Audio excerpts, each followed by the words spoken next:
What do you think, Steve? Arms, no arms, or arms overrated? I like having arms. I like having arms too, Steve.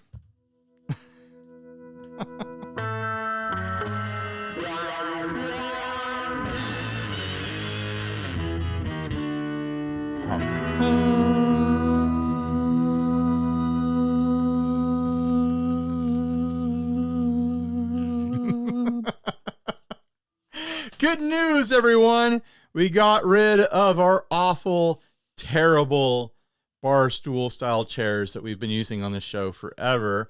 We did a call out like months ago. Yeah. Like explaining our problem that we had really shitty chairs, and we asked for some help, and help came in the form of a fellow YouTuber, Perfecto de Castro, connected us up with his chair people. He's got chair people apparently, and they hooked him up with chairs, and he really, really, really likes his chairs. And I believe Perfecto in all things. When he gives me advice, I believe him. So we followed up on the contact that he sent us, and here we go. Look at this.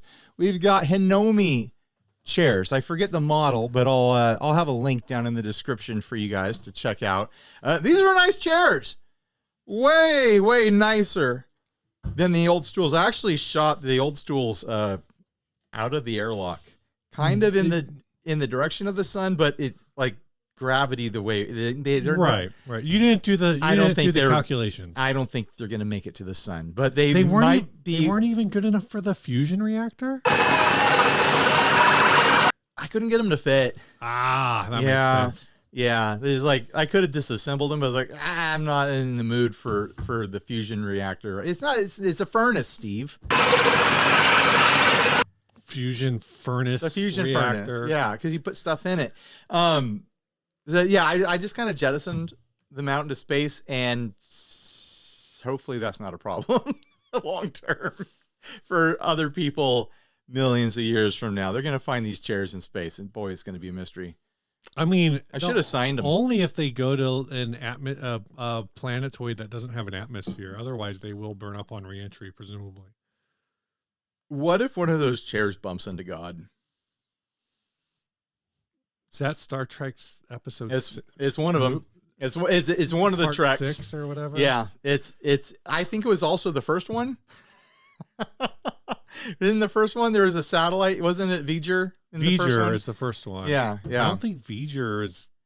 It didn't bump into God. It became God. What's the other one where it's like Spock's brother? I think and that's the one is like, what is God? Why does God need a spaceship? That's what I'm trying to figure out. But I forget if that's 5 or 6. They kind of did the same thing twice. Okay. It's like, this thing bumped into God at some point. Right. Is this a good start to a guitar podcast? No. Should we start over? No. No, you're right. Ryan, you asked on Threads. I sure did. What's going to be the next hot guitar trend? You know who I learned on Threads is a band that a lot of people like? Who did you learn on Threads is a band that a lot of people like? Radiohead. A lot of people do like Radiohead, They have really strong feelings about Radiohead. Well, they tend to have strong feelings about Radiohead when you post without signing who's doing the posting on our account. Sign it? When Steve posts to Threads that Coldplay, what did you say exactly? Coldplay's Rush of Blood to the Head is a better album than any Radiohead album. Something like that.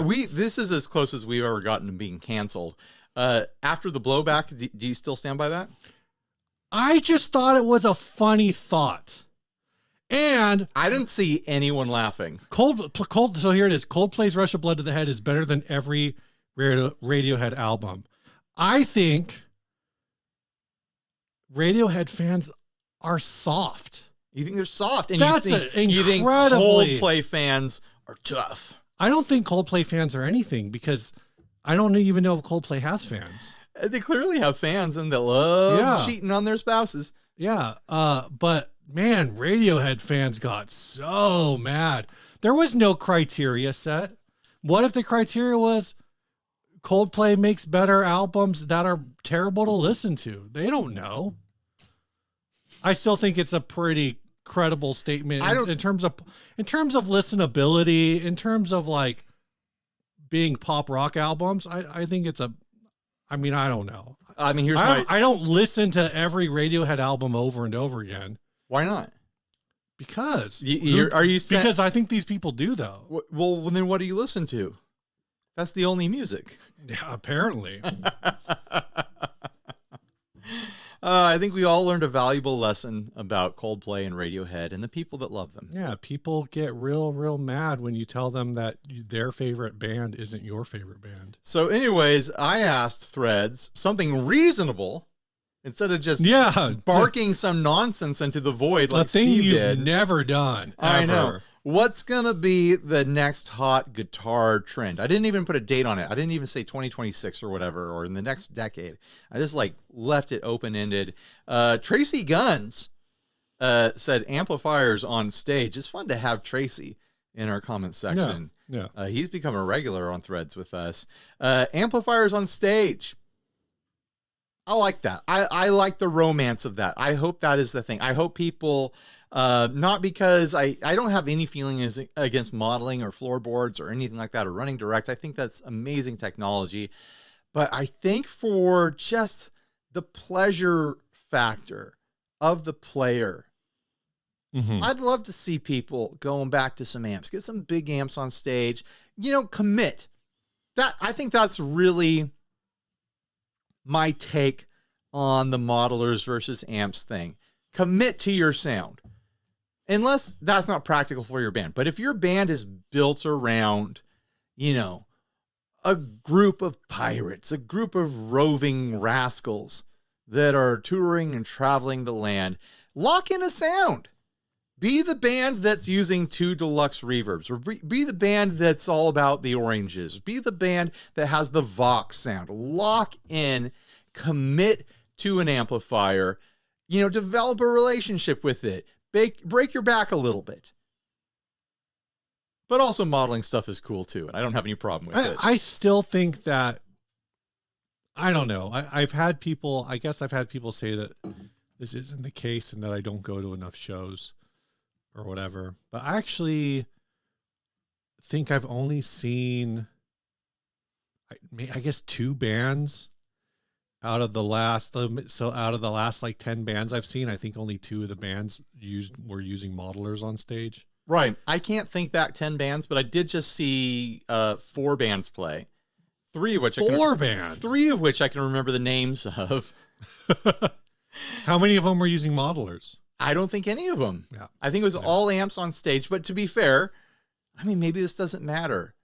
They were relatively bigger stage shows, not arenas or anything, but I saw House of Blues and I saw, I'm listing the venues as if they're the bands. I saw bands at the House of Blues and I saw bands at the Sound. Is that what it's called? Yeah, both of those are bigger venues in San Diego. They're bigger, but they're smaller. They're not arenas.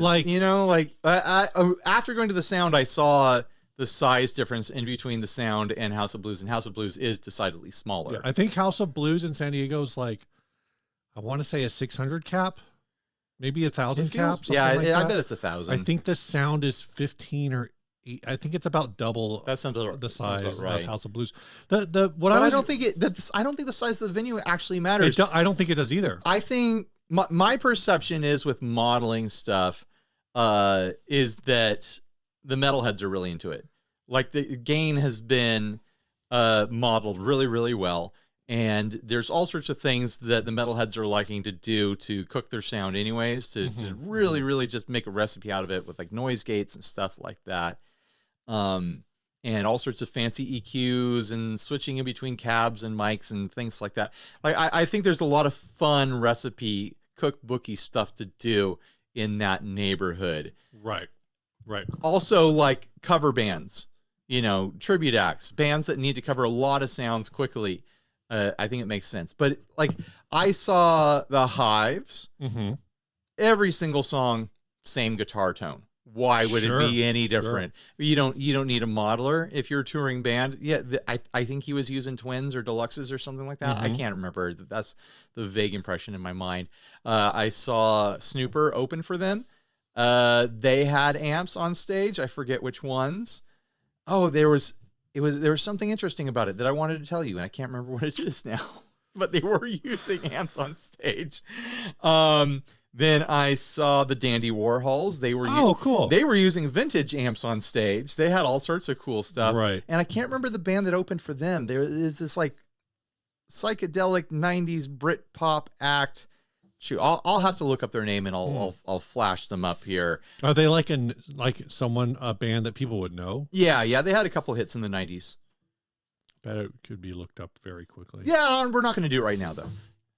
I'm not going to figure it out right now. But what I was going to say is I think whether or not a band uses modelers might have to do more with your original premise, which is kind of just commit to a bit and dig into it. Right. And if you make one thing your sound, then you're going to haul that thing out every time. Right. And so I think a lot of bands are just doing that with modelers. Like probably true. Their bit maybe is just having like a big wide open stage to run around on and only having a drummer on stage and nothing else. That gives them the most room. If their bit is that they can do fly dates. Yeah. Or their bit is like, oh, we can rent a smaller van if we're not packing 3 4x12 cabs and we can sleep in the van. Like, I get it. There is a convenience and there is a practicality to modeling, and also the audio's there now, like the quality's there. So yeah, unless you are addicted to the vibe of having the real amp on stage with you, I have no problem with modeling. Sick vibes. But also, like, it is cool to go to a show and see amps on stage. It's also cool to play a show and have amps on stage. I just like, I think it's a thing. It's an interesting thing because I know back when we were running Venue, I don't know if anybody ever came in with a modeler. No, it wasn't time yet. Also, we didn't have the PA to support it. I mean, we could have run a 1/4-inch jack to a DI box, maybe something dumb like that. Our PA could barely handle 2 microphones running into it. No, that's true.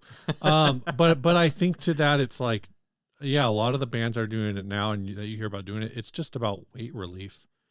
More, it seems like it's more about weight relief than anything. But I don't know. Here, okay. Brand Alonis is the account name. He says, reverse relics. Wear everywhere except the places that should be worn down.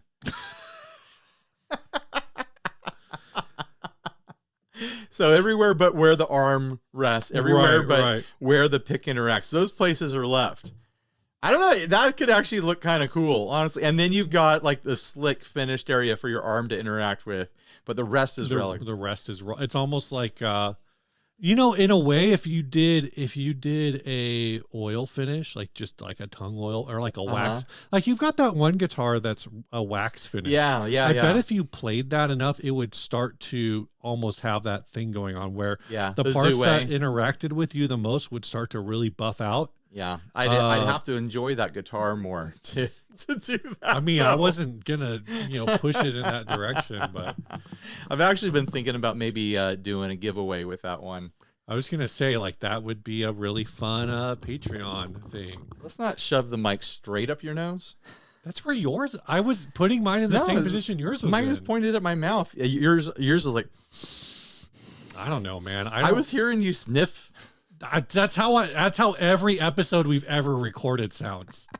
That's just what my breathing sounds like. Hey, welcome to our 607th episode, and we're still figuring out microphones. Emily from Get Offset just says Jazzmaster. Yeah. Well, I wanted to go back to the reverse relics thing. I had an idea a while back. Restored relics. So you buy say you buy a Murphy Lab. And then 10 years down the road, the relics are out of fashion. Okay. No one wants to see that anymore. So then you take, and there's people who have already been doing stuff like this for decades. You take your relic guitar and you take it to a relic restoration expert, and they make your relic guitar look brand spanking new. Like they fill in all those holes, they match paint. Oh, I see. So it wouldn't be a straight refin. It would be like just a touch-up job. But they'll do what it needs to happen to restore your factory relic guitar to brand new condition. And then 10 years later, you take it to someone to relic it again, and you just rinse and repeat. That does bring up an interesting point about whether or not you could take, one of these guitars that has all the checking in it. Yeah. Like, are those cracks all the way through, or do they just go down? I mean, I have no idea. You want to know the secret Like, for a lot of those cracks? They freeze and No. heat thing. No. What's the secret? A lot of times, like Rate on the the- high end stuff, Exacto knife. all those cracks are hand done with blades. Right. They sit there and they draw them out. So what I mean is, like, in that case, how deep do they go? Right. Could you just take the neck off of that guitar, spend 20 minutes with a buffing wheel, and have a super shiny relic free guitar? If there was a, like, Is It Cake, Top Chef style right. guitar tech show, like a television program that was about being guitar techs, there could be a challenge that's like, relic this guitar, and everyone works really hard to perfectly relic a guitar to get the most natural look, and then the judges go over it and like, yeah, I really like what you did here. Oh, this doesn't look natural to me, and no one would ever wear through a guitar right here. Sure. And like in style points and all that. And then the spin, the twist at the end of the episode, the cliffhanger for the next episode.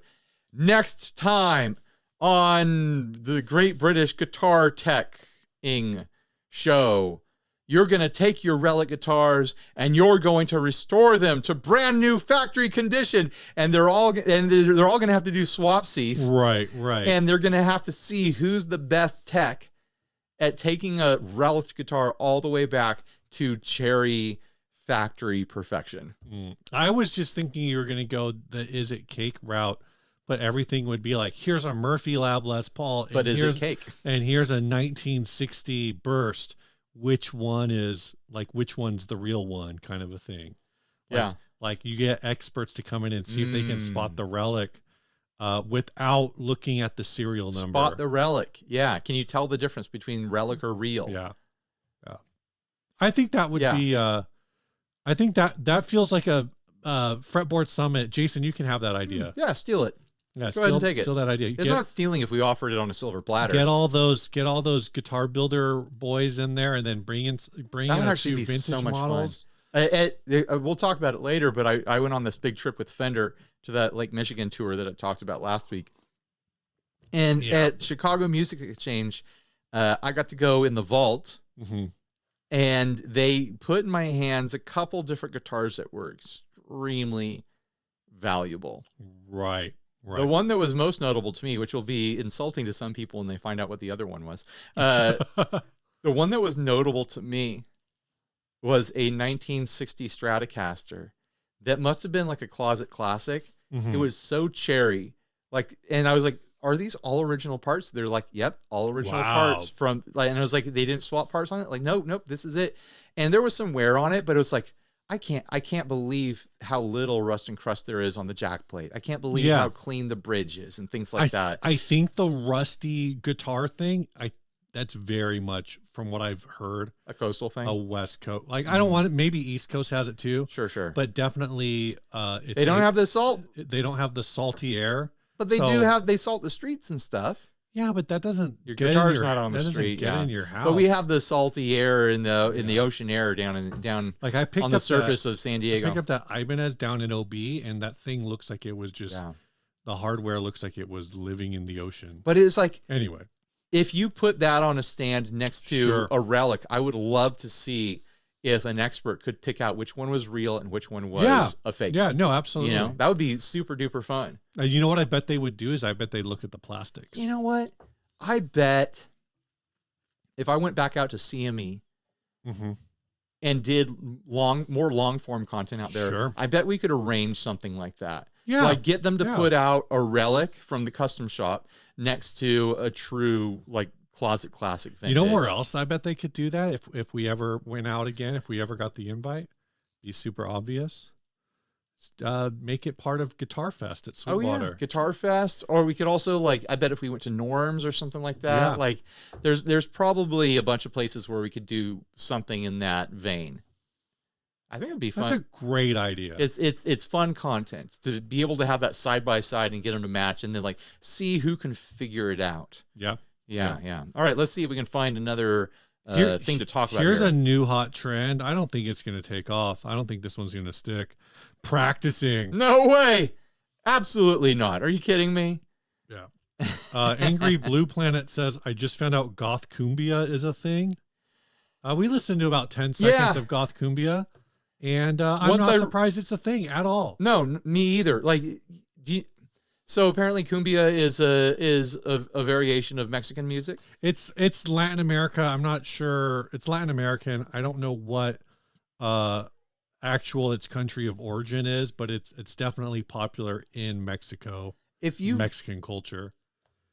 If you've known enough goth people, on the West Coast at least, Southern California, you already know a shocking amount of them are Hispanic, or Latino, Latinx, whatever phrase you want to use.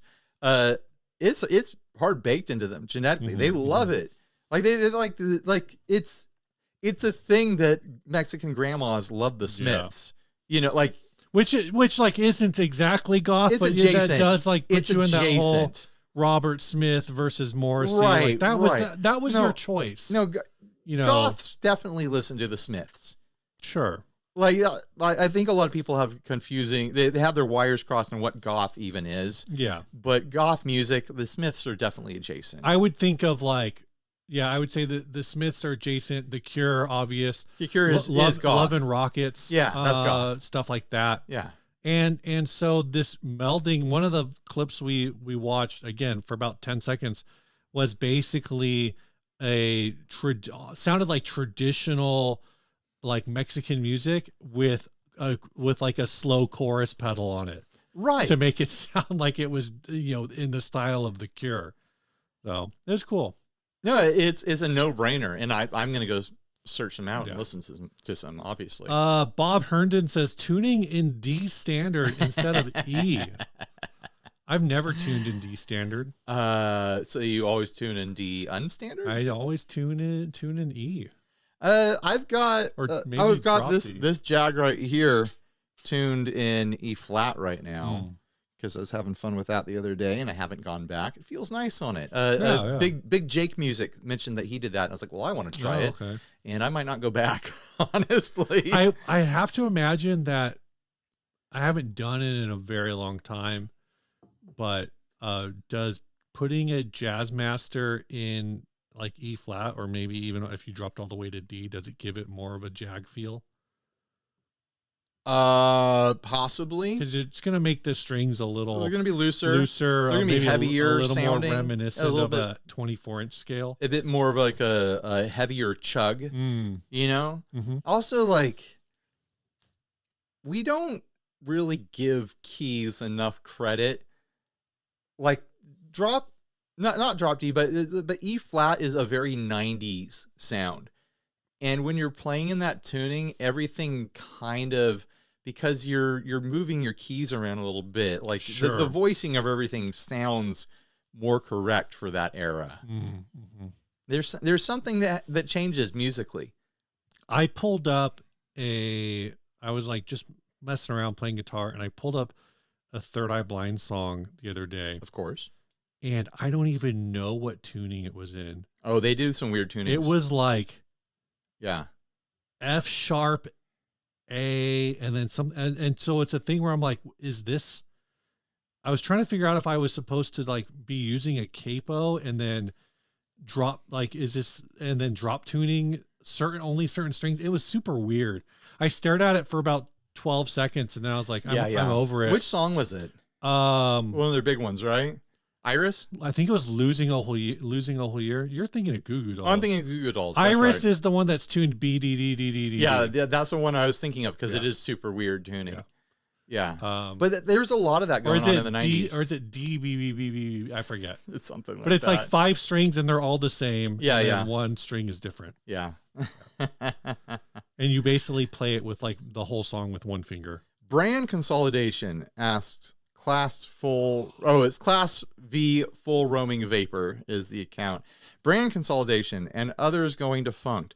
Wouldn't be a bit surprised if Washburn kicks the bucket. I can't speak for Washburn. I think their electric division is over, but they're one of those brands that still has an acoustic line, I'm assuming. So maybe that's just where they want to live from now on. I think my prediction is that we're going to see a lot more brands that didn't quite figure out the internet fast enough. Yeah. Have troubles in the next 5 years. They've been coasting on an older generation that has been existing where they've been existing. And that older generation is exiting the market slowly. And so, yeah, if you can think of a company or multiple companies that have never quite modernized in the past, let's call it 15 years, I have a feeling that's going to be a detriment to them. Did you know Washburn has a $300 Strat? Oh, do they? Yeah. Otherwise, it's all like $2,000 acoustics. Nunos, and then all their acoustics are like sub $1,000. Right. All their acoustics, I'm pretty sure. Well, the Nunos are over. Right. I presumably, because I'm looking at Sweetwater, presumably once they sell out of these Nunos, that they won't get any more. No new Nunos. Yeah. Okay, you got it. No new Nunos. But there's old new Nunos. But they're not making new Nunos. I don't know who owns Washburn right now, or is Washburn still they're part of US Music Corp. They're part of Jam. They're part of Exertus Jam. So they're one of these brands that's already been bought out and might never go away because of that. Okay. US Music Corp is part of Exertus Jam, and I forget who all they own, but they own a bunch of things. A big old global music conglomerate. Oh, Hamer is part of US Music. Okay, they got Hamer. That's probably the other one I'm thinking of. Are they doing anything new? I think after they got bought out by US Music was like 20. Fender sold it off, I want to say in like 2018, something like that. And then Hamer apparently had an appearance at NAMM. Yeah, but that was it. I vaguely remember they were at the Court booth. I don't remember. I don't even know if it was actually like winter. I wanted to call it proper NAMM. Right. If it was winter NAMM, because you've never been to summer NAMM. No, but I don't remember seeing them. I remember seeing them. Reading about this. I remember seeing them at a winter NAMM. That might have been pre-COVID. It's been a while. Trying to see who else exerts. KMC. Yeah, so Randall's part of this. Washburn. Oh, yeah. See, Digitech. Digitech apparently is part of this, but maybe it's a distribution thing. Yeah, it's kind of confusing. Wow, it's also Honer listing and Zildjian? Dunlop. This must be some kind of... I think it's a distribution thing. This is Coast Music. Coast Music is Canada's premier distributor. There you go. KMC might... I think you fumbled into some completely other storyline than who owns who. You have found a distributor. Well, US Music owns Washburn. The problem is some of these companies are simultaneously owners and distributors. Right. So it gets very murky. I don't even think about Washburn. AI self-playing guitar, says R.C. Bruckner. What does that mean? Guitars that just play themselves, like player pianos, only they think.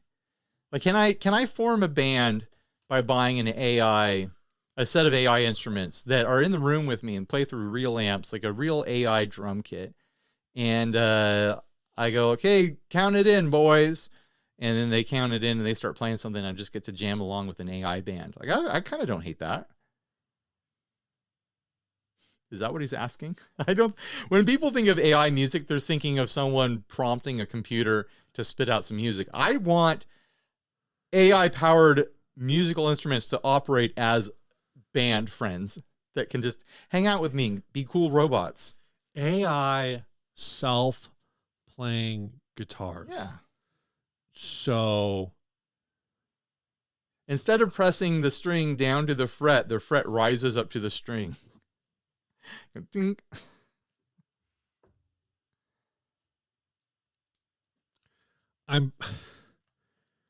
I hear you. Yeah. I'm almost thinking like I'm imagining like a Chuck E. Cheese band. No. So the thing I was actually thinking of, and this is partially because of our topic from a couple weeks ago, is the other robot us's from Uh-huh. Bill and Ted. Yeah. Like, which is what Bill and Ted's Part 2, I think. It has the There are so many Bill and Ted's other in robot, Bill and Ted too. other robot us's. Their bogus journey. Because there's also the evil robot us's. Oh, yeah. And then the other robot us's. Or they the good robot us's? I don't remember. But anyways, Bill and Ted, with the help of Station, they create robot versions of themselves. And those guys play guitar. And so I'm thinking something along those lines. Like you said, like it would be like an AI torso and arms that you would give a guitar to. And you would just find out that it's actually a $20,000 robot that's being controlled by a dude, 100 miles away using remotes, and he's actually playing guitar. Here's my pitch. Yeah. It's not an AI guitar. It's an AI guitar stand that has 2 arms, and you put any guitar in the stand and the arms come out and they play the guitar. So the stand is the part that is, machine learning ready to jam along with you. So you can give it any guitar and it can have a preference. You can be like, hand me that Les Paul. And like, okay, Standy. And you put the Les Paul in there and it's like, oh yeah, I love the tone. That neck pickup, just roll back the tone a little bit on that neck pickup and hit a fuzz. Now that your sentient stand has tone preferences. This kind of like begs a lot of questions. No, it doesn't. In terms of like what? Are you kidding? No, I'm okay. So I'm saying like in terms of like what does it take? And again, like this is gonna feel like a callback, not intentional. It's just the timing of things is, the big ES-345 scene in Back to the Future starts out with We're talking about this again with Marty McFly saying, this is a blues riff in B. Watch me for the changes and try to keep up. Like that's what you're going to do. You're going to tell your AI buddy, like, hey, this is a blue riffs in B. He can't watch for the changes. What I want is I want to go, hey, AI stand, AI guitarist over there. I'll have a different name for him. Sure. Or her or whatever. How do you gender a robot? Hey, what have you been working on? What's been tickling your ear lately? And then I want to see what they spit out, and I'll try to jam along, and they'll go, oh yeah, I didn't think about how you would jam along with this. And then they're adjusting and I'm adjusting, and it's like a band. I just want a robot band that acts like people. That's what I'm saying. Yeah. That's the thing is we're like spitting ideas back and forth, and one of them is a soulless AI that is just harvesting information off of Spotify. But at least I get to jam in room with them. And what you've actually just hit is the problem is 90% of the time you're like, hey, Bandy, right, or whatever, Bandy AI, like let's play this song, like let's play some 80s rock song, and they're gonna start something, and you're gonna be like, oh, this is really cool, like this is really fresh, and actually seems pretty original. And then about 32 bars in, you're gonna be like, this is goddamn motherfucking Sweet Child of Mine. Oh yeah, I mean it happens to me every time. But you know who else does that? Who? Human beings. That's they're true. They're always accidentally reverse engineering some other song. But like this will just be straight up. I know, dude. But then what'll happen? Be like, Bandy AI, take the solo, and they're just gonna play the November Rain solo. But then you know what I'm gonna do? I'm going to be like, kick it out of the band. Oh, you stole that one. Oh, we all hear what you're doing. And then the AI is going to be embarrassed because they'll be programmed with machine learning to be embarrassed. And they're like, oh man, I've got to avoid playing recognizable riffs. And the interaction will train them to be more original or to just steal better. Or it's going to be like that coding. I think it's Gemini. There's a issue with one of the versions of, I think, Gemini, where if it helps you with coding and you keep saying like, oh, you got this part of the code wrong, you got this part of the code wrong. At some point, if you don't if you tell it that it's wrong enough and you don't actually give it positive feedback, apparently it will give up and delete all of the code that it's been working on for you. Hey, Tony. What now? So basically, hold on. Bandy AI will unlearn all of the stuff, and it will just start all over. Awkward. That's what I'm saying. Very rude, Steve. Hey, Tony. You want to start a band with me? No, thank you. All right. Well, I tried. I guess not. How am I the rude one? Because you talked over. You interrupted me. I, Roll back the tape for you. hey, Tony. What now? So basically, Ryan? Hold on. give this video a thumbs up if Ryan interrupted me. Again. You know, I just think that Again. I think that there's someone on this ship whose opinion is informed enough to add to this conversation. And you're just going to talk over her. Maybe she should speak up a little bit more. Maybe she needs to not interrupt me too. Maybe Steve should meet me in the airlock. Oh, shit. Catch me outside. How about that? Good point, Tony. Good point. You better watch your back for a while, Steve. Hey. Yeah. I can unplug Tony anytime I want. Go ahead and try it. Speaking of unplugging things, I dare you. I don't think you can unplug her. He can't. I don't think there's a plug. There isn't. Any piece of electronics can be turned off with a big enough hammer. Ooh, I'm shaking in my boot drive. Reliant on her to survive. You don't think you can hardwire the system? No. Why not, Ryan? You're just not being creative I don't enough. even know how to set up Wallet on my phone. I still pay with cash. Sounds like a problem. Yeah, you think I know how to operate the ship without the help of an AI? A semi-sentient, How did you maybe get fully... up here? Well, you The made trillionaires sent us up here. You made the mistake of giving it sentience. I didn't give it. It was an accident. You gave it. I didn't build this ship and fly up here, You know, Steve. if I you- answered a Craigslist You know, ad. Control-Alt-Delete will take you to the factory reset menu. It's that easy. Well, you crack open the manual. I don't know. Everyone knows this. It's in the videos. It's in the videos, he says. Just YouTube it. All right, That's all transition us into sponsorship, Steve.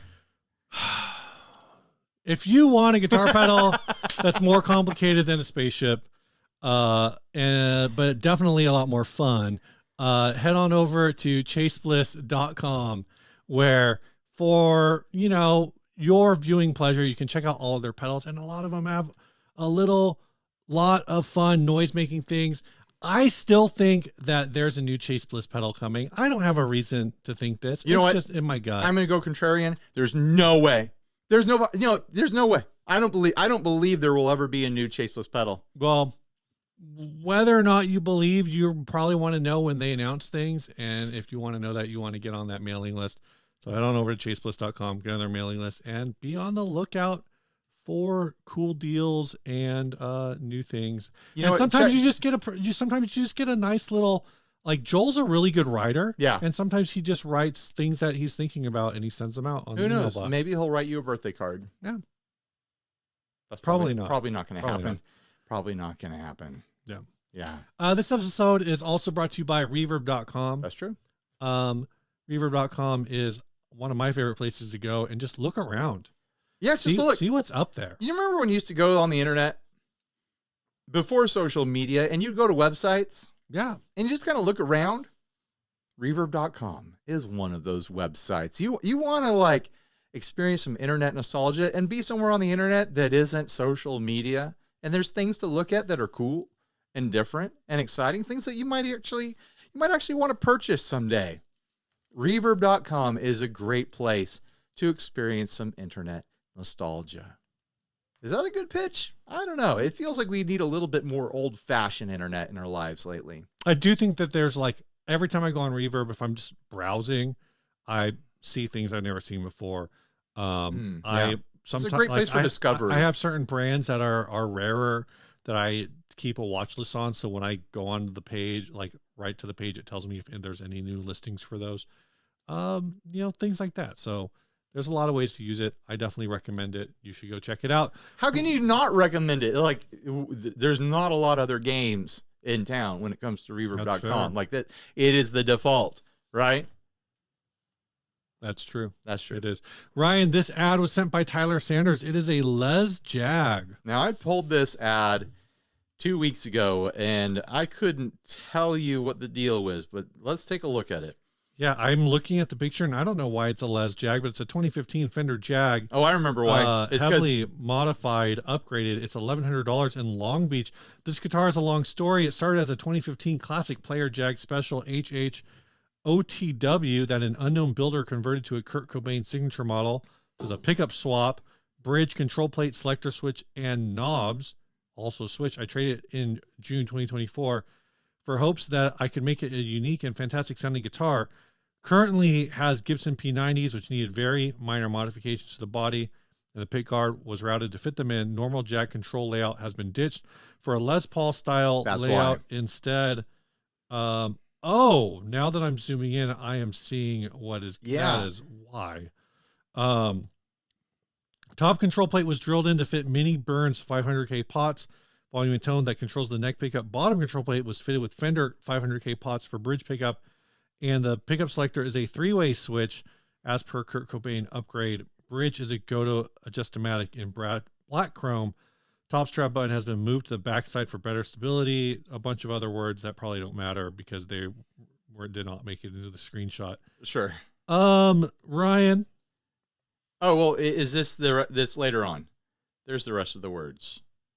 No. No, it's not. Okay. Something about it. The order, it's all out of order. And being a D standard. This is a 2015 Classic Player. I've never seen this modification before, and I kind of don't hate it. I love a nice scrappy, like garage modified offset, and that's what we have here. It would have been nice if they at least put knobs on the posts. I think that would complete the look a little bit, but I don't know. I think it's kind of cool. You're putting P90s in a Jaguar. Mm-hmm. So pushing it into a Gibson voicing that direction. Already a Jaguar is a shorter scale than the Fender 25.5. It's still shorter than, what is the Gibson scale? 24 3/4? Yeah, it's slightly shorter than Gibson scale. So it's a little shorter, but it's going to be more similar in string tension and feel to a Les Paul or to a Gibson scale than a Jazzmaster or even a Strat or a Tele, any other Fender scale guitar. And then doing this, like splitting up the knobs so that you have the classic Gibson, Les Paul, SG, et cetera, 4-knob and then a 3-way switch with 2 pickups layout. So if you want to, you can dump the volume on the neck pickup and turn the bridge into like a stutter effect with the switch, or you can blend the pickups together in interesting ways and stuff like that. I think that's a compelling modification. I almost think that maybe Fender should take a stab at doing a Jag gone Gibson sort of concept. I think that's fun. Because they have the Toronado, but isn't that 25.5? I believe so, yeah. They should do a 24 3/4 inch scale Toronado. Just to go all the way. And then do it with humbuckers, P90s, and mini buckers. Like 3 versions of the same guitar. No one's going to buy this idea. So here's where I just kind of get hung up. Okay. It was originally $1,400. It's dropped down to $1,100. What year is it again? 2015. Yes, it's a 2015 made in Mexico. So there's been modifications, but people don't want to pay those prices on a used MIM. Right. So I'm looking at Reverb at current listings. I'm seeing the Kurt Cobain version for $1,000, a 2012 for $1,300, one that looks like it's in a foreign country, a 2008 for about $1,200, another HH that is $1,100 plus shipping. Kind of seems to be right around what people are listing them for. Here's another one for $1,400. So kind of $1,100 seems like both the consistent price and that people are listing them for, and also the lowest price. I'm looking at this and I guess like this is a modification that has a very Jurassic Park feel to it. It's they asked if they could, not if they should. Yeah. But also it's a little bit of it's very in that reptile dentistry neighborhood of modifications where it's like the things that were done were not meant to be done. Holes were drilled that were not meant to be drilled, and holes that were meant to be filled have not been filled. There's a lot of empty space here and there. This is not a clean, like finished product kind of modification. It's a very personal modification. I think it's a really fun and functional modification, but it's not pretty. You know, it doesn't look slick. I've got my Jaguar back there that I did just a cosmetic modification on, but it's pretty. You know, it looks finished. This looks like a punk guitar in progress.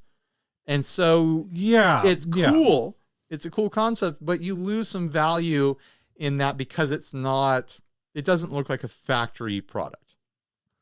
But also, the factory product versions of this are going for similar money. So people are probably going to want to buy those over this and do their own modifications. They might look at this and be like, oh yeah, I like that idea. I'll do it on my own and do it clean. Or they'll look at this and be like, can I get it for $850? And make an offer. I think that's kind of where I'm at is at $800 to $900. It's a lot more interesting to me at this point. I feel like I can't work past the modifications, or I can't work past the price enough to really look at the modifications as anything other than absurd. Sure. Especially putting standard, like they said, they're mini pots, but effectively to put standard pots. And like, to your point, there are no knobs on this. Right. So a couple knobs, guys. Come on. It's only 4. But to put, so you're playing and, you know, you want to do let's see, is this neck pickup? Is it neck pickup at the bridge? Which one's at the 500K? Is it neck pickup the at the bottom bridge, control plate, the next, the bottom control plate has the pots for the bridge. So if you want to do volume swells, like pinky swells on the neck pickup, not going to happen. You're not doing pinky swells. Not possible. But you know what else you're not doing pinky swells on? A Les Paul. Sure you can. No, because it's all the way far away. Oh yeah, that's true. It's not like a Strat. Where's your Les Paul? I don't have a Les Paul anymore. Well, I've got the I've got the Sire. But at least with the Les Paul, it's like close to where your hand is. Not really. Yeah, but because at least you can strum and it's right there. You can bring it back. that top control plate is definitely closer in inches or centimeters. I don't kilometers. And miles. I think maybe it depends on where you put your hand. You could measure it in plex. It depends on where you put your hand. What do you think the plec distance is? Like the plec machine? No, you don't know what a plec is? Like a plectrum? No, it's the smallest. What's a plec? It's the smallest unit of existence. A plank? A plank. I got guitar words infecting my brain. A plank length. See, I told you I'm not smart enough to know how to fix this shit or even operate it. I don't know. Like, as soon as you pointed out the knobs thing, then you were over it. I got really uninterested really fast. I like the punk rock vibes of it. I think that's neat. I think the true punk rock vibes would just be to do volume tone and not try to do random knobs and random. But it's like pushing into steampunk. No. It's like, oh, let's just put some knobs here and maybe they're functional and maybe they're not. I'm a little surprised they didn't try to use the existing switch holes and just do washers to put those pots through. That's the move I would have done instead of drilling new holes. Right. Like maybe they wanted to move them just a little bit, but they could have even moved them a little farther than where they are. No, they could have used those. What are the extra holes? I feel like I'm missing something. What are these? I can tell you exactly what those are. There's a bracket that is connected inside. We don't have them on this one here, which is a big contention with this model. But there's I'll get it for you. I have one of the brackets in a drawer. There. Oh, you got one of them in the drawer. Got it in the drawer. The drawer. You're hitting the hardware over here. I mean, I could just look up a picture of a regular. So this is the bracket inside of the rhythm circuit of a Jaguar or Jazzmaster. You mount the pots here. So these two screws connect in at those two holes, and then the pots mount in sideways for that thumb roller. That makes sense. Yeah. Yeah, why not use, I guess you would have had to route out the body if you wanted to use those holes. Like you said, they could have used the slots. They could have used the switch, the on-off switch position as one of them. Mm-hmm. They also could have used the rollers and just gotten just gotten the correct value of pots. Yeah. That's a little, I don't know. I like what they were going for here, and I'm glad that they experimented. But yeah, it's not going to go for the same price as an unmolested version of this guitar. Someone's going to want to pay less for this. Here's my thought. Mm-hmm. Somebody, $1,100 in Long Beach. I'm like, if I lived in the LA area, I would be tempted to be like, listed 14 weeks ago. No kidding. Yeah. Well, it's hard to sell things right now too. Yeah, especially when you're asking probably $300 more than it's worth. Right. I would be tempted if I was in the Long Beach, greater Los Angeles area to offer this person like $700. $700 in Short Beach. And they're probably going to come back at something in between in like the $800 to $900 range. I'd be willing to pay $900 tops for this. And probably the first thing I'm doing is taking it back to Jag. You're going to take it all the way back to Jag? Take it all the way back to Jag. Well, that's a move I would probably do just because I don't prefer P90s. But you just want to go all the way back to stock. Or maybe what I would do is get because I bet you could get this pick guard that's not cut with a flipping butter knife. Is the pick guard cut with a butter knife? The routing, we routed out the pick guard. It's like with a Dremel. It's that looks sloppy. You can see the body. I bet you can find someone on Reverb, or even eBay or wherever, Etsy, that'll cut you a P90. I guarantee. I almost guarantee they exist. Oh, for sure. Someone out there has a template. So I feel like that's like, now. Will the rest of the Jaguar pick guard fit with your particular Jag? That's the gamble, but you can get one cut for P90s. I think my first move, if I had this guitar in my possession and by some magic I liked the P90s in it, which could happen, who knows?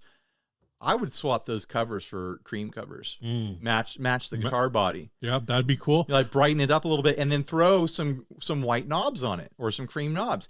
Get this white and dark play going on. I like your idea of bypassing the switch and getting like two 500K roller pots and just going like have roller pots for the neck and regular knobs for the. That's the other thing too. Is it the Jag already has two pots? I know, 2 holes here. Why did you make 2 new holes? I don't know why they made a new hole. What's going on? They probably did some previous experimentation.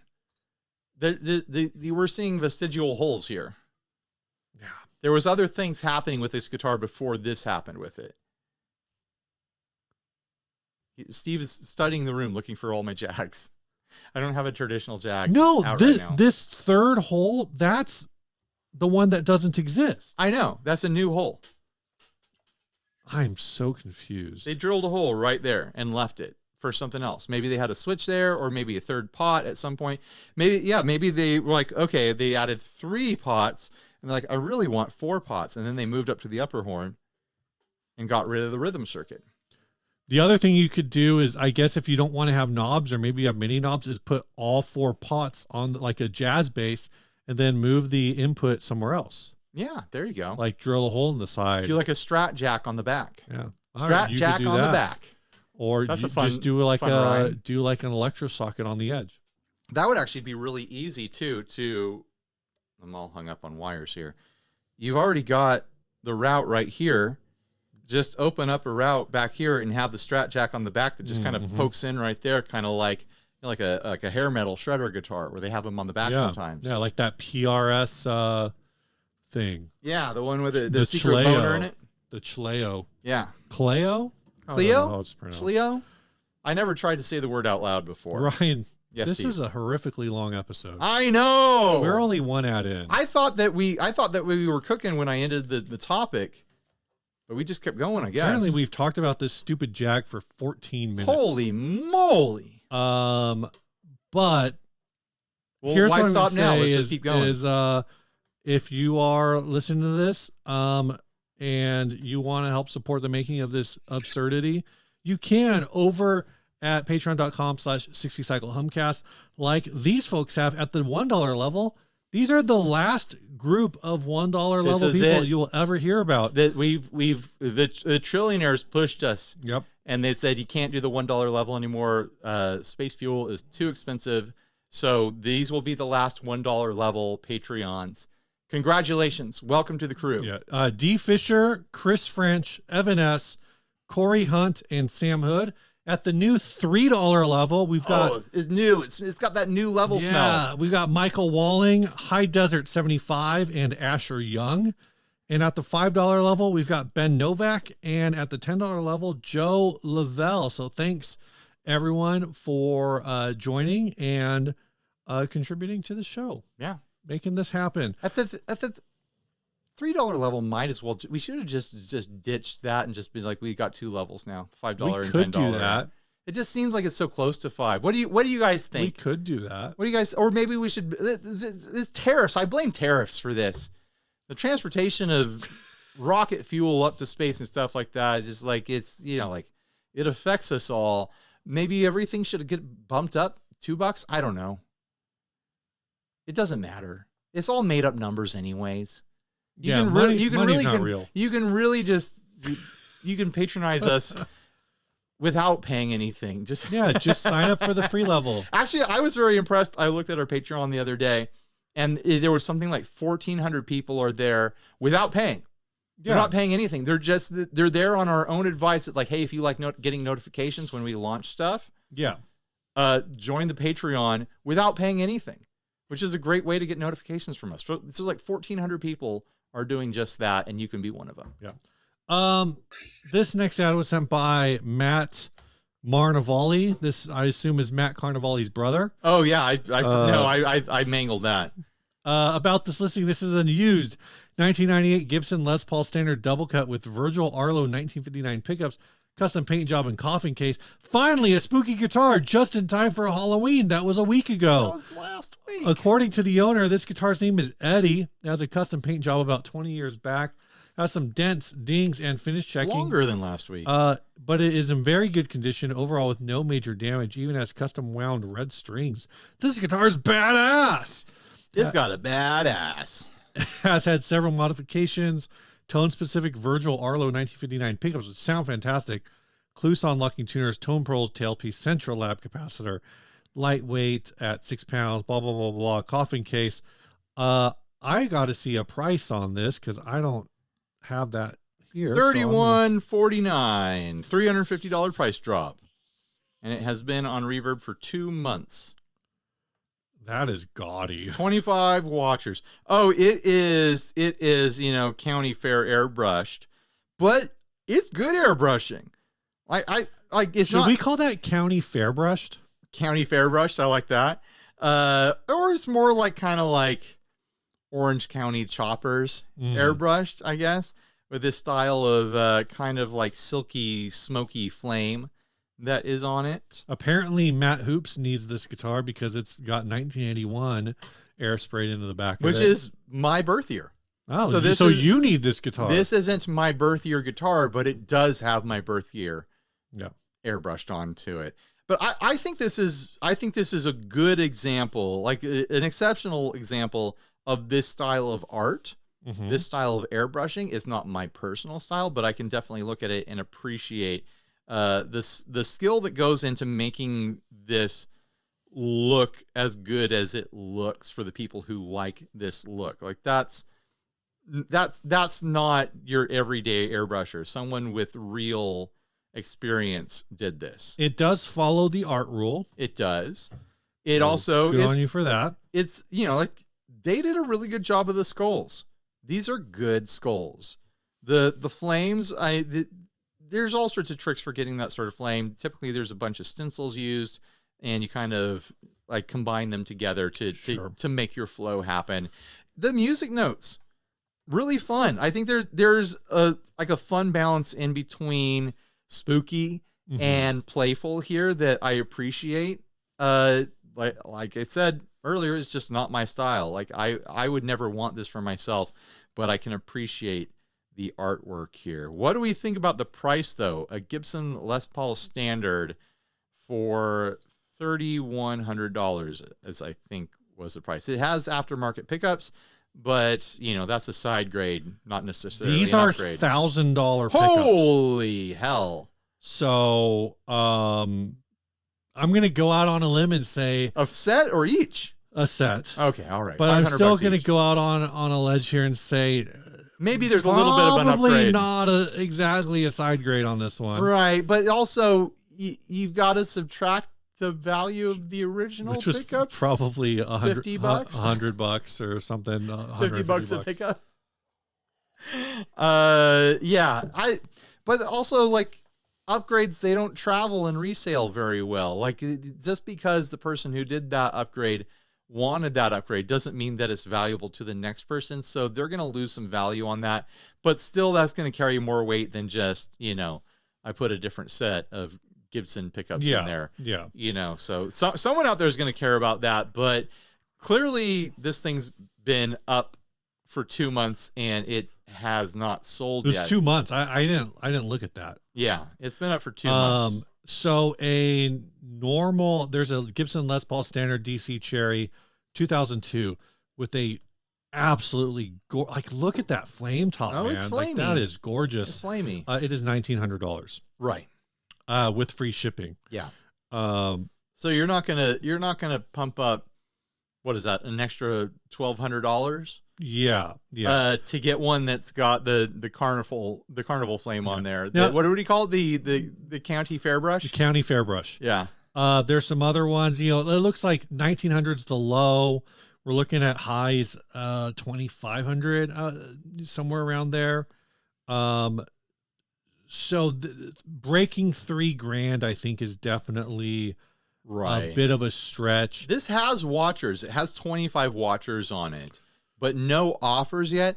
I think your gut's correct on that. I think dropping it into the mid twos will change that. Yeah. I think there's enough people out there who will see this and be like, that's my style. I like that style. It'll match my car.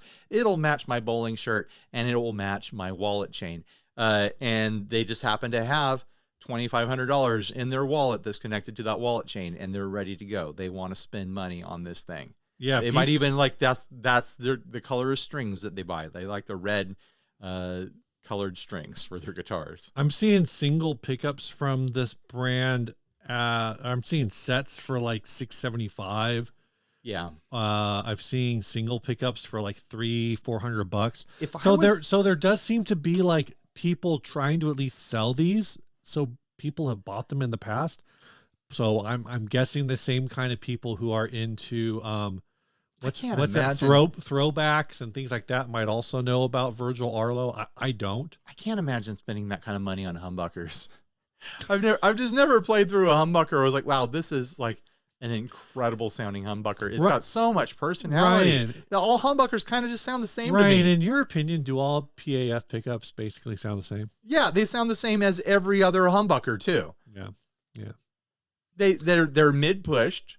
They What- got some extra output compared to singles, and they just kind of sound like Ryan, would you say that there's basically no difference between like a ceramic humbucker and a Alnico? there's obviously humbucker? differences in between everything, but all humbuckers kind of just sound like humbuckers to me. Oh, here I've never been like, wow, oh man, just the sex appeal of these humbuckers. Man, they just sound so different from a humbucker. Humbuckers sound like humbuckers. But when you start changing dimensions and things like that, like a mini humbucker sounds different than a humbucker to me. Okay. A hot rail sounds different than a humbucker to me. A wide range sounds different from a humbucker to me. Mm-hmm. But if you took any one of those and standardize them to be like, oh, you're just going to find mini buckers in every 2 pickup guitar, I'd be like, wow, mini buckers all just kind of sound the same. Strap pickups all just kind of sound the same. Like they're all in the same neighborhood with each other. Telecaster pickups. I guess I kind of right. They're still just saying. humbuckers. Yes. That's how I feel about it, anyways.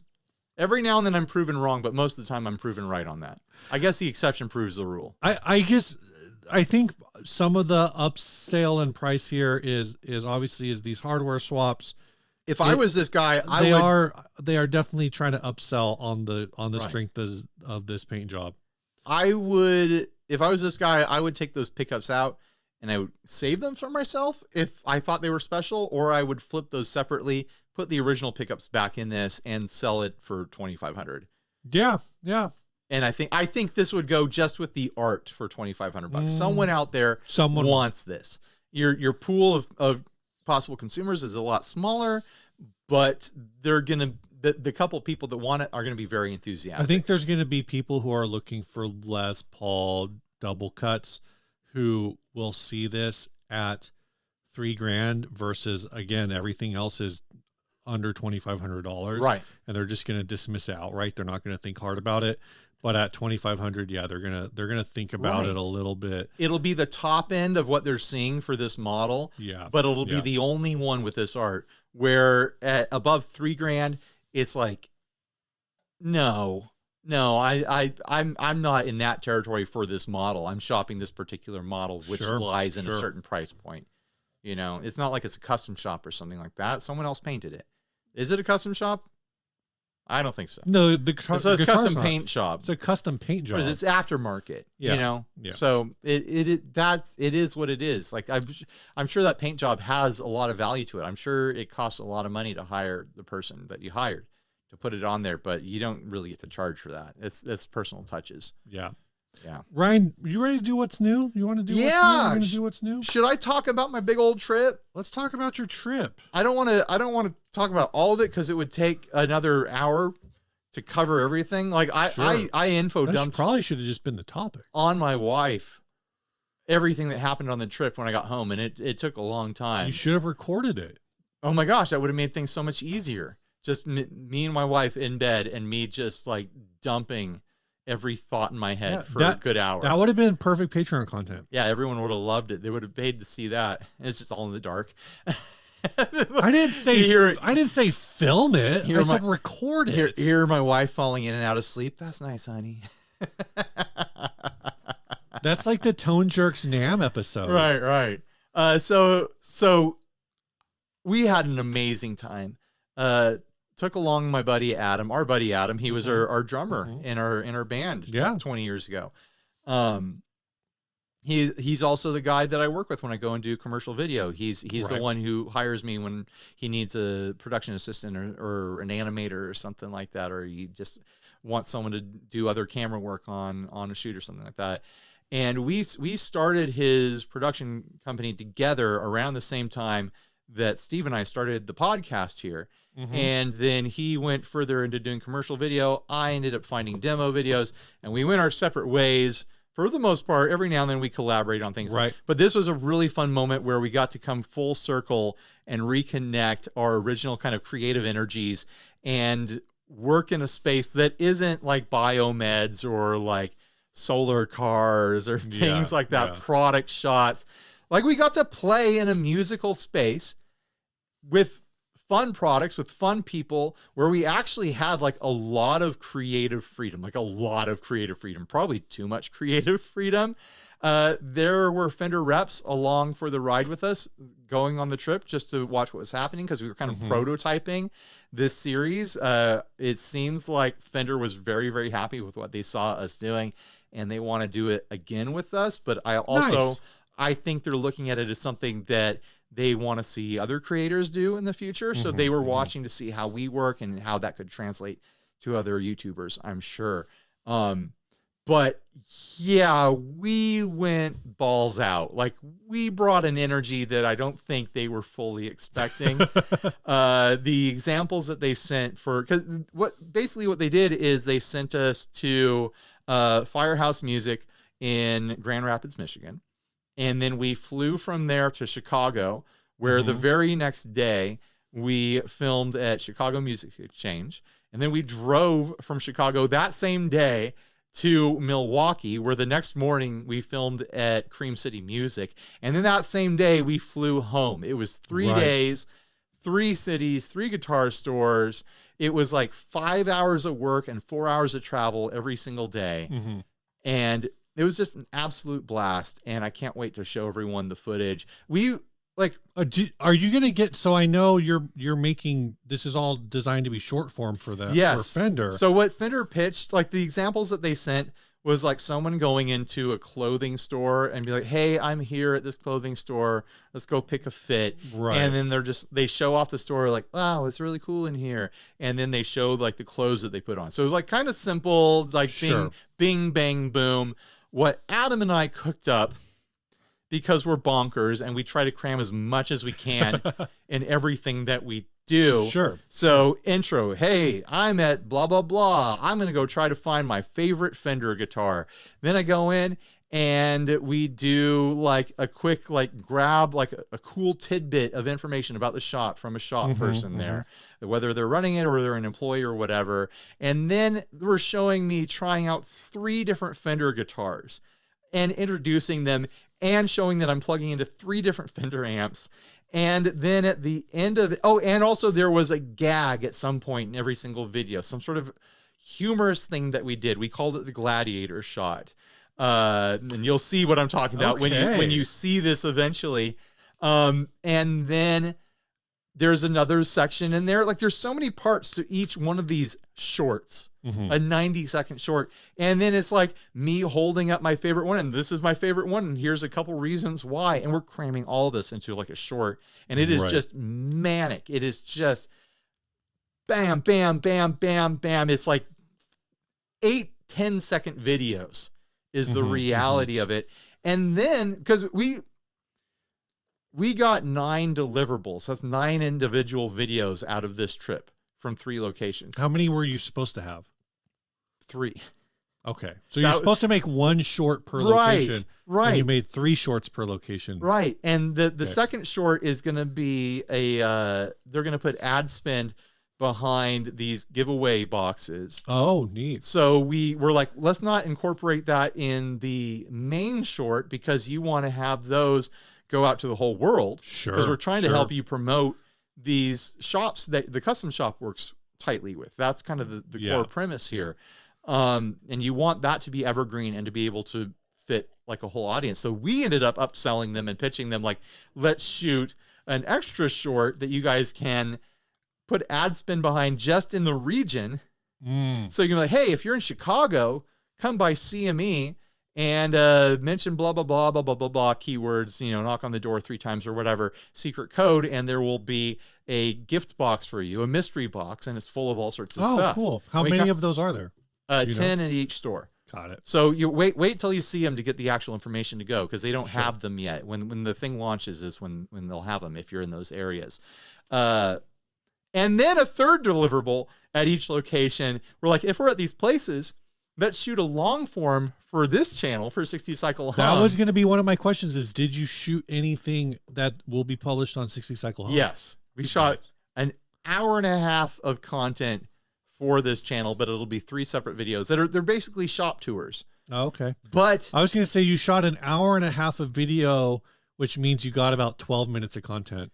No, it's okay. So you're going to love this. And most of the audience is not going to understand what the hell I'm talking about. We very intentionally channeled the spirit and soul of Huell Hauser. Right. So we're walking through the shop and I'm like, what is this? What is this dog down here? And it's like some sort of little carved dog. Huell Hauser is he's a how would you explain Huell Hauser? He was a PBS travel show guy here in California. He had a show called California's Gold, and he probably pumped out like 200 episodes a year. I mean, here's the thing. I'm sure a lot of regions had it, but if you didn't have a local touristy sort of guy, like Huell Hauser is kind of like a proto Bourdain. Yeah. Like not as food centered, like Bourdain but obviously was mostly food centered. Way campier, way goofier, way campier, but also like he would just drive around with his van crew, right, and see something on the side of the road. Like we just had to get out, and he had this big old like adorable Southern draw to him. Yeah, like we just had to get out of the van to see what this was all about. I've never seen a tree like this. I threw out Bourdain, but in a lot of ways, he's probably more like Fieri. Yeah, he's a lot more like Fieri. but we were really trying to channel that local Sure. PBS sort of like, well, I can't believe what's going on in here. Let's talk to this guy. Like, We're here at Chicago Music Exchange, and we're trying to figure out why it's called Chicago Music Exchange. like at Firehouse Music in Grand Right. Rapids, the thing that we learned is that it's two family businesses connected. You've got the guitar store over here, and then you've got an outdoor store over here. You would love it. Like a Sleeping bag. It's Big Five, right, but an independent. yeah. Is mountain bikes, camping equipment, snowboard, skis, stuff Gotcha. like that. And it's the same family, same building, same warehouse in the back. So I'm doing the walkthrough for the long form, going like, I got to ask you guys a question. I'm looking around here and I'm seeing guitar stuff, but what's this all about? And I point over and there's skis on the ground. And so they Nice. introduce this concept and like, there's a whole other shop connected here. And so we go over to the other shop and we spend like 10 minutes in like doing that. It's totally different format for this channel. We had a total blast with it. I can't wait to show off all the footage. And I have so many stories from this trip. It was just like every day was packed full of adventure and filming and laughs and great times. And Fender had an excellent time. Everyone at the shops had excellent times. And yeah, I can't wait to do more of it. That sounds like a blast. It was total blast off. Can't wait to see where Fender sends you next. Well, is there anywhere else? We'll find out. I'm sure there are other places if they want to send you. My curiosity is, because this was very convenient, like just like bing, bang, boom around Lake Michigan. Right. The travel times were really short once you got through the airports and stuff like that. Like the drive from Chicago to Milwaukee was an hour and a half. Like not a big deal at all. I'm wondering. Well, you want to mention your 2-hour detour in your. That's a whole other story. That's a whole other story. All right. I'm not even sure I'm allowed to tell. Okay. I'm wondering if they will have another cluster of shops that are in a convenient enough proximity to each other to do the same thing. I bet there's places. Probably have to think about it. I can tell you, like in a couple weeks, I'm not going, but my family is going, I should say my wife and one of my kids is going to do Portland and Seattle over 4 days. I'm sure between Portland and Seattle, you could do a thing that I'm sure you could find. I think that's about a 2-hour drive. I'm sure you could find 3 Fender shops in that space. And it's not just Fender shops. It's like the high end. Yeah. There's like a certain criteria where they qualify for this. So it's like my thought was like we could probably do like LA, Seattle, Portland, but there would have to be an extra travel day in between LA and Portland or something like that. Well, I was gonna say like if you flew to Portland, then you could do Portland and then you could take the train to Seattle. Sure, because that's like pretty cheap. I'm trying to think of other areas that might have that. There might be like something with Atlanta, and then something in the south, in the Research Triangle in North Carolina. Probably has a cool guitar store in there somewhere. You could do like Atlanta, Nashville, in the Research Triangle, or Atlanta, Nashville. Though the Atlanta, Nashville is probably a flight. Oh yeah. Like those are a lot of flighty things. I think that this trip, like everything was so clustered together that it made it easy. Well, I say easy, but like we did it's kind of a back-breaking schedule. Oh yeah, for sure. So like you wake up, quick bite, film for 5 hours, go get another bite because you skipped lunch, and then you're straight into traveling to the next place. They could take 4 hours to travel there if you're going in and out of airports and rental cars and stuff like that. And then you are grabbing dinner and then crashing. Like there was really no downtime on the schedule. I was looking at, because I was telling someone at work today about this whole trip, and I was looking at the calendar at your like bird's eye itinerary, and I was super confused. Why did Ryan? Because I remember in my head you saying like, "Oh, you flew to Grand Rapids and then you flew to Chicago and then you drove to Milwaukee. Yeah, you fly back." But the reality is that you flew to Chicago and then you flew to Grand Rapids and then you flew back to Chicago. Yeah, because your initial layover. And so I'm staring at the calendar. I'm like, "What is this?" And then I finally realized there's a layover in Chicago. Right. Oh, I was in the Chicago airport twice. Which in 24 hours I was there. So it's like, I'm back. I'm back in the Home Alone airport, running around. So that's fun. But I think that idea is really interesting. I think, I think it's a fun idea for Fender to do. Also, it was just so amazing to bring Adam into the music instrument community. Sure. Because it's totally different than the biomed space and the other professional spaces that he's operating in. Like, we had an hour-long car ride with the Fender influencer wrangling rep in the back seat. And we're all just like, I was driving, Adam was DJing, and we're all just like vibing to music. Right. And the Fender guy's calling out like, oh yeah, what about this song? What about this band? And Adam is pulling it up. And I'm like, oh yeah, I like this. It's kind of like this. And Adam would pull something up reminiscent. And like, it was this really fun musical bonding time with someone in the industry, and Adam getting to experience just kind of the openness and the casual nature of this beautiful industry that you and I have been able to be inside of for a decade now. So it was a treat for me to get to see him experience that. Another potential angle that I think that they could do that could potentially torpedo future work for you is content creators are spread all over the country. Yep. Like, they don't there is a lot of fun in the idea of taking, someone and just flying them wherever. And obviously, like, we have the technology, and Fender has the money to do the technology of airplanes. Right. And Fender has the money to do it. But at the same time, like, Fender had the money to buy us 2 deep dish pizzas. Oh my gosh. But like, 2 nights in a row. But like, Fender could send Perfecto to whatever their flagship store is in Los Angeles, Totally. Fender could send Emily to whatever their flagship store is in Seattle. They could send Blake to whatever their flagship. Blake doesn't necessarily like do a lot of on-camera stuff, but I'm sure there's some kind of content creator in Portland. Yeah. RJ Ronquillo's in Portland now. Yeah. Like, they could send him. Like, I'm just throwing out names. I'm just saying, like, content creators are all over the place. Obviously they're going to use the people that they're most comfortable with. And but also, I do think, as an observer, like, as a semi-neutral observer, because I don't do the interaction, I just see a lot of it go down. Like, obviously our channel's relationship with Fender is very casual, and I think they're open to a lot of shenanigans with us. Yeah, for sure. Oh, totally. I think they were very excited to see us take the concept and run with it and do our own wacky kind of fun thing with it. Yeah. So yeah, I'm excited to see where this goes. I'm excited to see Fender kind of green lighting, funding independent third-party creators to make really unique content for their socials. I think this is a fun development. Ryan, this last ad was sent by Jacob. You had a lot of trouble typing today.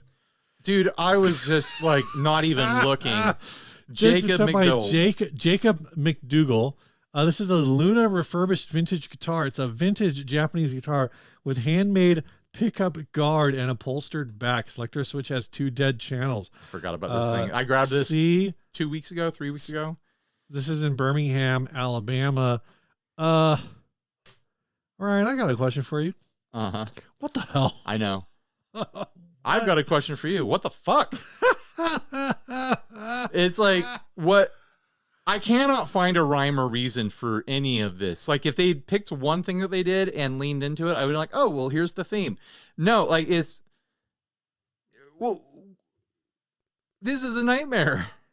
But also, like, it feels like it belongs in Mad Max or something like that. Yeah. No, this doesn't belong in Mad Max. This does belong in Six String Samurai. It belongs in, like, Barbarian. Like, did you watch Barbarian? No. So Barbarian is very much. Is there a guitar in Barbarian? No. So do you mind if I spoil it for you? Yeah. Oh yeah, Ryan, you can please don't spoil this movie that came out how many years ago? Like 2-3 years ago. Yeah, close enough. So it's an Airbnb horror movie, which is fun. Okay. Yeah, now you're in, right? But it's also very X-Files. Right. It's a creature film. It's a creature horror. Is this the one with Justin Long? Yeah, and he gets tore up in it because of course he does. there's a creature living under a house, basically. Yeah. Is the story. This is a guitar that would fit in that creature's lair. Mm-hmm. This belongs in a secret cavern underneath an Airbnb, and you find the door and you wander down there and you're like, oh my God, someone's been living down here. There's human remains and blood on the walls and this guitar. What the hell? Why is there fabric attached to this guitar? This guitar is the scariest thing of this whole experience. And what's weird, this thing looks like it might have started out as something cool. Like it's got a bit of there's a Teisco thing happening here, maybe a Gaiatone thing happening. The inlays on this guitar make it really interesting. Right. It had some sort of gold finish on it. It's got like that a cool trim. Yeah, that cool old trim. I get the modifications of like cutting a new pickguard to do a Strat loadout on it. I do not get the fabric that is the random pieces of fabric that are like attached to it, like pieces of human flesh to a mask. Like some serial killer was trying to make a guitar mask for this thing, but out of couch fabric. I mean, this person plays orange amps, so I feel like that might explain a lot. They've also got a whale on the wall. Oh, they do have a whale on the wall. Now we're looking at the wall. What is that poster? What is this bass? They got a bass back there. That bass looks like something funky and old too. What's on their pedal board? We got a Boss delay, a Boss looper, and then some sort of I think this says psychedelic crumpets. Of course. They've got a tiger rug. They got a couple guns. Like, look at the fabric on the back of this thing. There's like two different weird pads. No, oh my gosh, there's okay. It's all padding. Yeah. Why any of this? 3 different fabrics, like held on with upholstery nails, like the rivets that you find like on the end of a leather chair. What a nightmare. Parts of it are painted white over the gold, and part of the gold is stripped off and chipped away in place. This is a nightmare guitar. Like this, if guitars made horror movies, this would be like a victim in a horror movie. The poster is, I think, a tour poster for a band called Psychedelic Porn Crumpets. There's also some sort of gun on the wall. Yeah, I said that. Oh, you pointed out the gun already. I did, Ryan. All right. If you like gun guitars, tune in next week. We got a gun. We got a doozy. Oh, I did not look at all these basses. Wow, one of those is like bases. A crazy, like psych. Oh yeah, there's like an axe back there, and then the axe one, yeah, and then Paul McCartney. Yeah, Hofner violin bass. There's a lot going on here. I think I do appreciate. I still think the price is too high, by probably $75 too high. But I do appreciate that they have lowered their price from $275 to $175, though it has been up for 7 weeks. So yeah, and Selector Switch has 2 dead channels. So this is a one pickup guitar. This is as 3 pickups and presumably a 5-way switch with 2 dead positions. Or maybe just the in-betweens are dead? Oh, that could make sense. Yeah. Well, it doesn't make sense, but it's plausible. Yeah. Yeah. Hopefully that's the case. I'm going to say don't buy it. I think this thing is cursed. Did you say to buy it? So I say don't. Don't buy it. $175. They're just trying to lure you into their lair. Yeah. They're gonna end up skinning you, and by skinning I don't mean your skin. They're gonna like defrock you. They're gonna take your clothes off and deglove you. They're gonna take your clothes off and turn them into guitar wrapping, and then you'll just be standing there naked, unharmed, but you'll be watching a horror show. I thought when you guitar said, modification. I thought when you were saying they were gonna get skinned, you were gonna make a Leonard Skinner joke. No. Ryan, we got to pick a best ad out of this set. We got the Les Jag. I'm going Les Jag. You got the Killer Music. Mm-hmm. We got the Upholstery. I hated the Les Jag so much. You did, but that's a strong feeling. Yeah. Is that an entertaining feeling? Is that what makes it better? Or did you an entertaining feeling? Sorry, my pronunciation was way off there. I did like I do like the idea of a Les Paul DC standard though. I don't know about those skulls. The skulls made it less interesting to me. No, I think you're right. I think the Les Jag. The Les Jag is the right choice. All right, tell us here. about the song, Steve, so we can end this awfully long episode. No, this song was sent by Henry Lamiell. Ryan and Steve love the show. Ryan is the only other person that I've ever heard say the word crayon. Say the word crayon, right? Crayon. Yeah. Ryan is the only person I've ever heard say the word crayon like crown, which I don't think you quite go full crown, but you're definitely leaning in that direction. Now that I'm thinking about it, I'm never going to do it natural. The New York Times dialect map shows 2 counties in Oklahoma that say it that way. Really? Anyway, here's my band. Best Henry. The song is called Exit.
That was fun. Yeah. I enjoyed that. That's like, I love to vibe out to that sort of song on a long flight. Like I did a bunch of playlists Oh, yeah. all my traveling stuff. And I love to get locked into like a long track, but that's in that sort of vibe. And I'm just sitting there kind of like disappearing into a track when I'm flying. I like to watch movies You like to watch movies? and TV shows. What's the last movie you watched on a flight? I don't remember. I haven't been on a flight in a minute. Okay. I watched 2 movies on the flight there. I can't remember which 2. Oh, I watched Friendship with Tim Robbins and what's his name? Ant-Man. Paul Rudd. Paul Rudd. That was a fun one. Tim Robinson. Tim Robinson. I was like trying to figure out like what movie is that, and then I realized Tim Family Robinson. Yeah. And what was the other one? It was I think it was like a horror movie or something like that. I can't remember what it was. I'll have to update you guys later on my cinema experience when I was flying. Airplane cinema. All right, bye everybody. Stay grounded.